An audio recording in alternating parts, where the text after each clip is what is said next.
નમસ્કાર.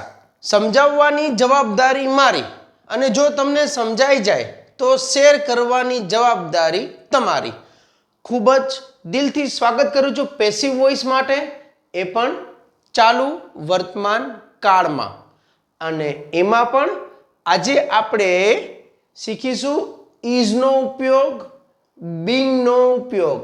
જુઓ, આટલા બધા જ વાક્યમાં is being, is being, is being, is being, is being, is being, is being અને ઇઝ બીંગ છે જ. હવે ભૂતકૃદંત વર્બ 3, વોશનું ત્રીજું રૂપ washed, ask asked, watch watched, perform performed, check checked, record recorded. અનિયમિત ક્રિયાપદ ઈટનું ત્રીજું રૂપ ઇટન, પનિશનું ત્રીજું રૂપ પનિશ્ડ. આને ત્રીજું રૂપ કહેવાય. જે તમને ક્રિયાઓ આવડે ત્યારે તમે એનો ઉપયોગ કરી શકો. બાકી જો એકવચનમાં ઇઝ, કારણ કે કાર એકવચનમાં છે, આન્સર એકવચન, મૂવી એકવચન, ડાન્સ એકવચન, પેપર એકવચન, વિડીયો એકવચન, ફૂડ એકવચન, બોય એકવચન. વાક્યનું સ્ટ્રક્ચર ક્લિયર કર્યું હોય તમે તો જુઓ. હવે મારું તમને કહેવાનું છે પેસિવ વોઇસમાં એ સાંભળો. તો જુઓ, જ્યારે આવું આવે ને is being, is being, is being, is being એકવચનમાં, ત્યારે ઇઝ માટે છે આવે, ઇઝ માટે છે આવે, ઇઝ માટે છે આવે. પછી જે આઈએનજી છે ને, આઈએનજી આઈએનજી આઈએનજી આઈએનજી, એમાં રહ્યું રહી, રહ્યું રહી, રહ્યું રહી, રહ્યું રહી આવે. અને જે ક્રિયા છે ને ક્રિયા, એમાં ઈ નીકળે. ધોવાઈ રહી, પૂછાઈ રહ્યો, જોવાઈ રહ્યું, દર્શાવાઈ રહ્યું, તપાસાઈ રહ્યું, રેકોર્ડ કરાઈ રહ્યું, ખવાઈ રહ્યું, સજા કરાઈ રહી. તો આ કન્સ્ટ્રક્શન વાક્ય રચના કામ ક્યાં આવે?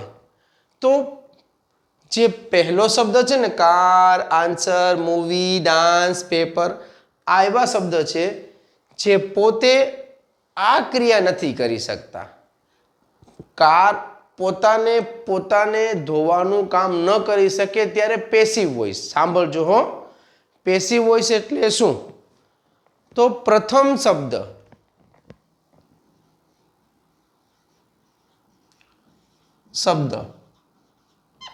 પોતે ક્રિયા ન કરી શકે. પેસિવ વોઇસમાં પ્રથમ શબ્દ, પહેલો શબ્દ જે ક્રિયા આપી હોય ને ન કરી શકતું હોય. તમે જુઓ, શું આન્સર પોતાને પૂછે, મૂવી પોતાને જુએ, નૃત્ય પોતાને રજૂ કરે, પેપર પોતાને ચેક કરે, વિડીયો પોતાનો રેકોર્ડ કરે, ફૂડ પોતાને ખાય, બાળક પોતાને સજા કરે? ઓબ્વિયસલી નો, ના આપશો ને. તો જ્યારે પ્રથમ શબ્દ ક્રિયા ન કરી શકે ત્યારે પેસિવ વોઇસ બને છે.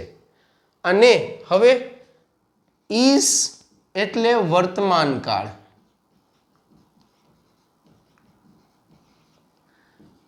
અને આવેલો શબ્દ છે બીંગ. બીંગ છે ને એ ચાલુ કાળ છે બતાવવા માટે, ચાલુ કાળ બતાવવા માટે. ચાલુ કાળમાં બે જ શબ્દ આવે, એક રહ્યો અને બીજું રહી. અને બીંગ મૂકી દીધા પછી આવે V3 એટલે કે ભૂતકૃદંત. ચાલો, વિડીયો પૂરો જોયો હોય અને સમજમાં આવ્યું હોય તો કરી નાખો પ્રેક્ટિસ શરૂ. બનો પોતે જ પોતાના ગુરુ. અને શેર કરવાનું ભૂલતા નહીં.